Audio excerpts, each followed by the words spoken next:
Bawat migranteng Pinoy ay may inaabot na pangarap sa buhay.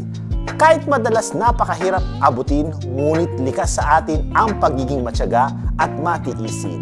Makamit lamang ang ninanais nating pangarap. Tulad na lamang ni Ate Sharon, isang Filipino nurse at head nurse sa isang residensya sa Barcelona, na may kwento sa likod ng kanyang tagumpay bilang isang nurse sa Espanya. Ating alamin sa eksklusibong panayam ni Miss May Emperia.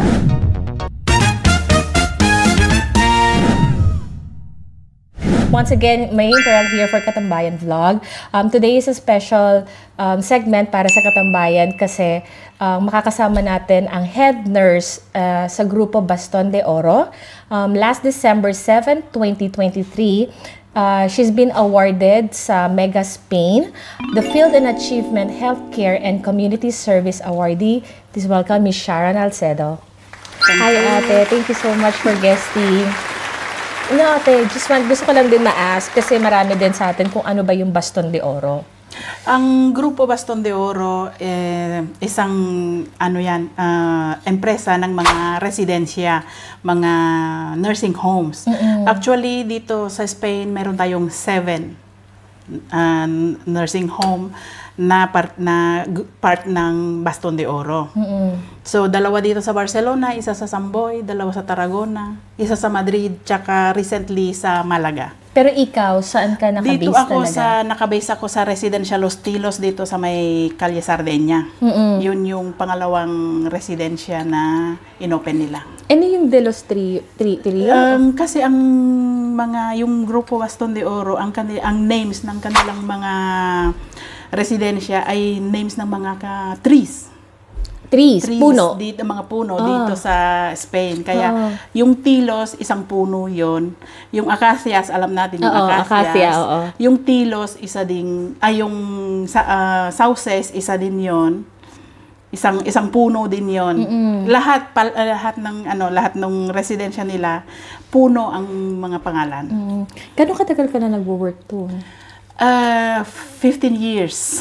15 years ka na nag-ano doon. Pero 13 years ako sa Samboy as a staff nurse. Tapos 2 years na mahigit na ako dito as head nurse. Ilang taon ate? 2 years. 2 years ka na as a head nurse ka naman doon. Pero bago ka nagsimula doon, ano yung profession mo na talaga yung nurse?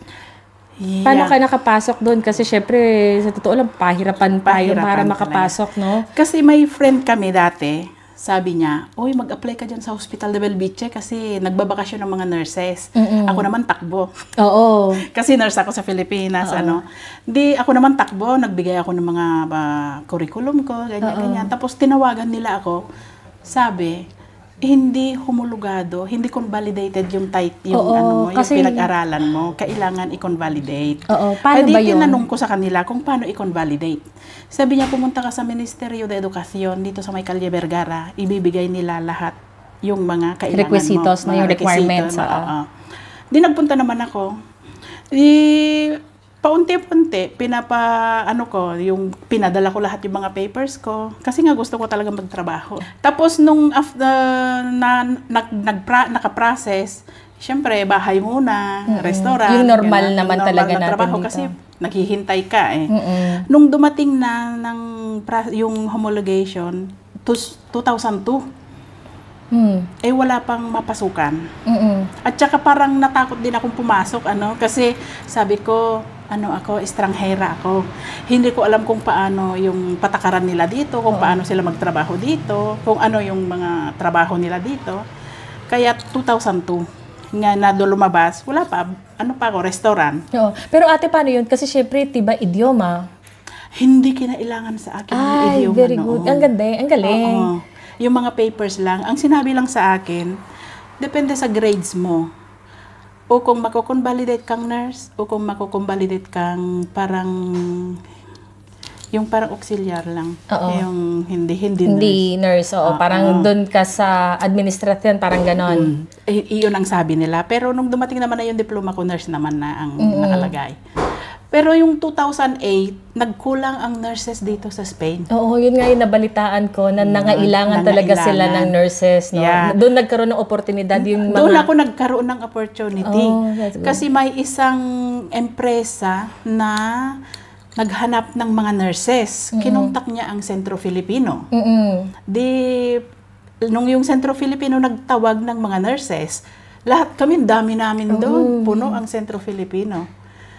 Pero ako lang ang convalidated. Ikaw lang kasi naayos na talaga ako yung lang mga ang papeles. nakapag-ayos ng papel. Hindi, ang sabi nila sa akin, gusto mo magtrabaho? Sabi niya, nursing home sa Girona. Uy, layo. Malayo. Oh my God, layo agad, no? As in 1.5 hour ng train. Oo. Tapos 20 minutes kotse pa, papunta doon sa town. Doon sa mismo residensya. Di sabi ko, okay, try ko lang. Di, as in talagang pinuntahan namin. Wow, ganda ng place. Talagang peaceful. Pero sabi ko, kakayanin ko to 1 buwan, 2 buwan. Kakayanin ko, maka-experience lang. Yung talaga yung pag gusto mo talaga. Oo. No? Kung gusto mo talaga, kakayanin mo. Pero 1 week before ako papasukin doon, sabi niya may mas malapit. Granollers, 1 oras na lang. Ganun na. Mababa 1 oras na lang. Di, sabi ko, okay. Di, nung nagpa-interview ako doon sa may-ari, sabi kong gano'n sa kanya, wala akong experience. Kung gusto mo, bayaran mo lang, ibalik mo lang yung gasolina ko, huwag mo akong sweldohan. Talagang for experience lang yung gusto mo. No? Kasi sabi ko wala akong experience eh. Hindi ko alam. Hindi ko alam ang ginagawa sa isang residensya. Di sabi ko sa kanya, ibalik mo lang yung gasolina ko, yung 1 buwan. Para lang makakuha rin ako makagain ako ng experience. Pero wala rin magtuturo sa akin dahil ako lang din ang nurse. Kasi 38 lang din sila, mga residents. O di, nung after naka 20 days na ako doon, sabi ko, boring naman. Wala akong ginagawa dito. Pwede kong masabing 10 years nga ako nagtrabaho dito, pero wala naman akong alam. Kasi 38 lang sila. Pag nag-analytica pa, dadalhin pa sa ambulatoryo, saka health center. Hindi ako kukuha. Hindi kayo. Parang, kasi ganun ang patakaran ng parang may-ari. ano natin, parang bantay ka lang? Ganon? Para hindi ka kasi na-obliga ang mga residensyas na kumuha ng nurse. Talagang parang kasama lang nila, no? Parang ganun lang. Hindi yung talagang totally na nurse na ikaw talaga yung... Wala naman, isa lang ang ginagawa kong tao doon. Yung kinukurar ko, isa lang. Once a day, isa lang talaga. Pagdating ko 10, nakadesayuno na sila. Ay di wala na akong gagawin. Di, every Monday lang ako nag-prepare ng meds. Sabi ko boring. Di naghanap ako. Doon ako sa computer noon sa trabaho. Naghanap ako ng ibang trabaho. Nakita ko yung Samboy. Nagulat naman ako nung nagpa-interview ako. 154 residents na matatanda, tapos 45 na disability. Ayan. Kasi na-board ka dun sa una. Pero sabi ko, okay lang, tiyaga. Ngayon, sabi ko, nagpaalam ako doon sa kabila kasi 1 month pa lang ako. Aalis ako kasi malayo, ganyan. Sabi niya sa akin, bigyan mo ako ng 15 days. Before, yung normal no? Yung normal, di ba? Dati na nagbibigyan ng 15 days. Di sabi ko naman, okay, bibigyan kita ng 15 days, pero kailangan na nila ako doon, kaya nagwo-work ako ng Monday to Friday doon. Tapos Sabado, Linggo, nagwo-work ako doon sa kabila. Parang doblete, tawag natin doon. Nag-double duty ako ng 2 weeks na dire-diretso, walang day off. Tapos nung nandun na ako sa kabila, yun. Sabi ko, ang problema ko noon, kukuhunin ko yung control nung yung rooms. Sabi ko, paano ka kaya malalaman na si Maria ay ganito si Maria? Paano ko kilala si Pedro? Ilan sila doon sa isang room? Maximum is 2. 2 residents sa isang room. Kaya lang pag naghalo-halo na sila sa lahat sa baba. Sa hall, no? Sa hindi hall, mo na alam kung sino-sino sa kanila. Titignan mo na yung name nila sa likod. Ngayon, hanggang nasanay ako. Ayun. Nakilala mo na sila unti-unti. Tapos, okay pa lang, sabi ko, ang fear ko kasi noon, mga Spanish ang mga kasama kong trabaho, baka mamaya hindi na ako matanggap. Pero ngayon, ang gayon dito sa trabaho ko, sabi ko gusto ko mag-aral ng Catalan. Ngayon, yung mga auxiliar, ang usap nila sa akin, Catalan. Pag sinasagot ko ng Castellano, no. Sagutin mo ako ng Catalan. Iko-correct kita pag mali. May mga, anong mga klaseng sakit? Yung, syempre matatanda na, may malilimutin, diba? Mayroon kaming floor na talagang close. Kasi dementia. Mga dementia. Aha. Tapos may mga independent din na halimbawa doon lang matutulog. Kung gusto nila maghapon na sa labas, okay lang. Pwede yun? Oo, pwede yun. Sabagay, kasi residential naman yun. Parang home lang nila. Oo. Pwede silang lumabas. Lumabas, ayan. Babalik sila. Babalik sila, ganyan. Kung gusto nilang kumain sa labas, pwede rin. Ganyan. Pero yung may mga Alzheimer's din, meron din. Yun, yung mga may dementia. Close talaga sila. Close yung floor nila. Pag umakyat ka doon, may susi sa floor nila. Hindi rin sila pwedeng bumaba, dapat sinususi para mabuksan yung elevator. Oo. Pero paano yun? Meron naman silang space doon na para panglabas. May mga activities sila, may yung physio, nandun din. Mahirap ba? Andun ka ba sa part na nag-aalaga ng dementia, ng Alzheimer's? Noong staff nurse pa lang ako, parang mas gusto ko pa magstay doon sa may dementia eh. Bakit? Kasi ang independent, pag matigas ang ulo, matigas ang ulo talaga. Pag sinabi niyang hindi mo pwedeng pilitin. Mga Spanish pa naman yan, Hindi mo pwedeng pilitin. Pag sinabi mong, I have to take your meds, ayaw ko. Pag sinabi ng ayaw ko ng 2 beses, wag mo nang tanungin, wag mo nang sabihin ng pangatlo. Doon sa dementia, take your med, no. Take your med, no. Take your med, pum. Gaganihin na nila, no? Nandun na, pinasok mo na. At saka, mas parang, mas parang, ang mga residents naman natin ay mga Maganda ang pakikitungo mo sa kanila. Maganda rin ang ipinapakita nila sa'yo. Minsan, lagi kong sinasabi, at doon din sa Mega Award, sabi ko, smile is very important. Actually, Kaya sabi ko doon sa mga matatanda, nasaan yung drawing ng mukha na gusto ko? Ayan, i-smile na sila. Ngumiti lang sila. Kahit yung mga pamilya, thank you sa mga sacrifices nyo. Sabi nilang ganun sa akin. Kasi madaming ganun din. Sabi ko naman, trabaho namin. Sa akin, sabi ko sa kanila, ngumiti lang sila, okay na sa akin.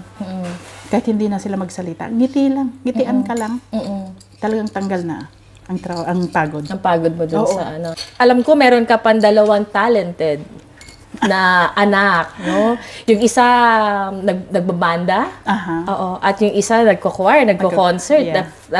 Last niya, concert sa Italy lang naman, di ba? Bonggang-bongga. Paano yun, yung as a mom and as a head nurse, paano mo siya nakahati? Dati, noong una pa ako, pag pumasok ako sa trabaho, di syempre, maraming trabaho. Stress. Minsan nadadala ko sa bahay. Hanggang sa natuto akong paglabas ko ng pinto ng trabaho, doon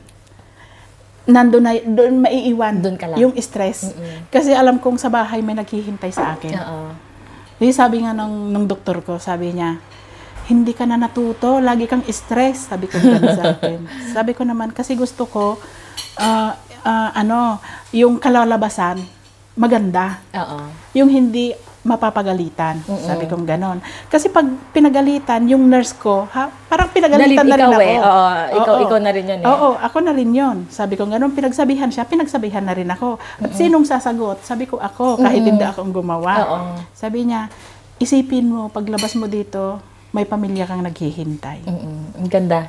Yun ang sinabi niya sa akin. Kaya, yun ang ginagawa ko. Pag labas ko ng tapos ka trabaho, tapos na ako. Hanggang doon ka na lang. Kaya sinabihan ko yung mga kasama ko, kasi may WhatsApp, may WhatsApp group, group chat.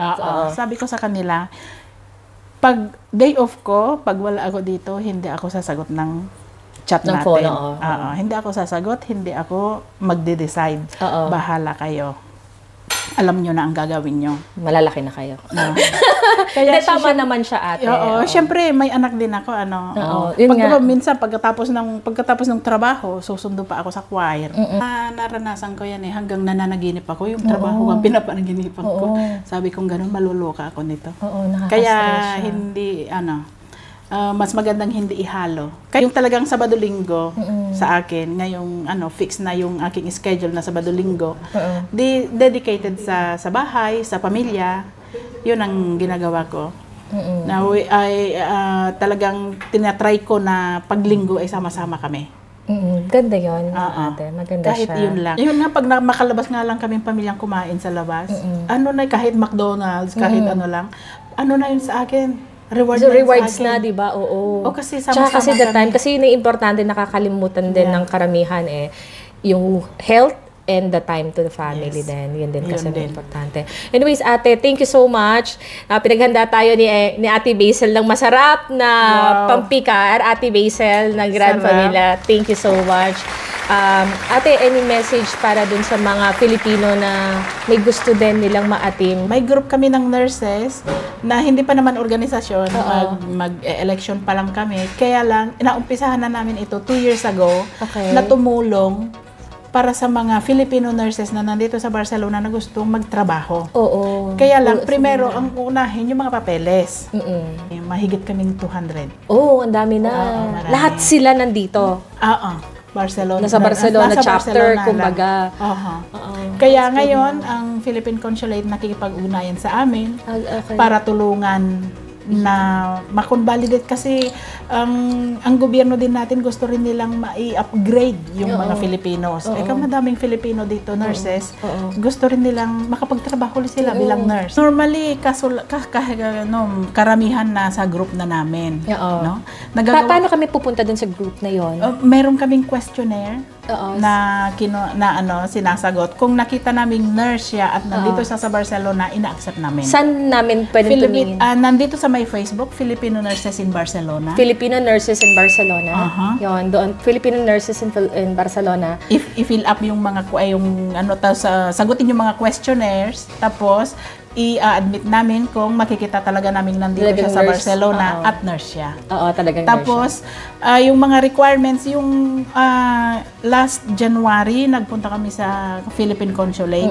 Ang gusto nilang tumulong sa mga Filipino nurses, no? May project silang gustong na tulungan ang mga Filipino nurses na makapagtrabaho. Hanggang sinabi pa nila na kung kakayanin lang nila ay magbibigay sila ng mga classes ng idioma kasi ngayon hinihingi na ang Belebedos. Nag-promise ang consulate na hahanap sila ng abogado na marunong, na alam ang laws kung paano mag-convalidate para invite nila, babayaran ng consulate, para i-explain sa mga kababayan nating mga nurses kung paano yung mga requirements. Kung ano ba yung mga kailangan nila, no? Yung step by step para hindi na parang ganito, parang ganon, no? At least yung abogado na may alam talaga ng laws. Yung mga talagang mga pagproseso nung para maging ma-convalidate yung kanilang certificates na bilang nurses dito sa Barcelona. Kaya yun, abang lang kasi yung consulate naghahanap ng abogado na pag nalamag na sila, magbibigay kami ng announcement dun sa grupo sa Filipino Nurses in Barcelona. So follow niyo yung Filipino Nurses in Barcelona dun sa mga Filipinos na nandito sa Barcelona na gusto maging nurse or nurse graduate sa Pilipinas. So Filipino Nurses in Barcelona. Thank you, ate. Thank you for having us. Thank you for giving your special time to us. Thank you, ate. Salamat ng marami. Maraming salamat din sa inyo. And this is May Imperial for Katambayan Vlog.